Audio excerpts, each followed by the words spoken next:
जी हाँ दोस्तों, खेसारी लाल यादव का भाई गाना डिलीट हो चुका है। आप लोग देखिए, जेम ट्यून भोजपुरी सर्च करते हैं तो भाई गाना नहीं आएगा। देखिए फाइनली गाना डिलीट हो चुका है खेसारी लाल यादव का। देख पा रहे होंगे आप लोग स्क्रीन पे भाई कम्युनिटी किया हुआ है, लेकिन भाई यहाँ पे गाना नहीं है।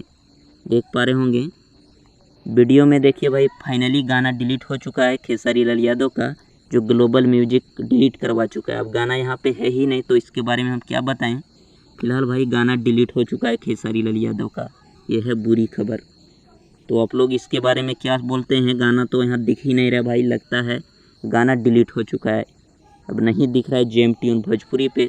देख पा रहे होंगे स्क्रीन पे लगा हुआ है, लेकिन भाई यहाँ पे नहीं दिखा रहा है गाना। इसका मतलब है कि खेसारी लाल यादव का गाना फाइनली डिलीट हो चुका है। लेकिन आप लोग परेशान नहीं होइए, ये भाई जेम ट्यून भोजपुरी है, सबका बाप चैनल है। आप लोग टेंशन मत लीजिए, गाना आएगा, बहुत जल्द आएगा भाई, बहुत जल्द आएगा। फिलहाल गाना डिलीट हो चुका है। मिलते हैं फिर नेक्स्ट वीडियो में, क्या होता है इसके बारे में बताएंगे। चैनल को सब्सक्राइब करके रखिए।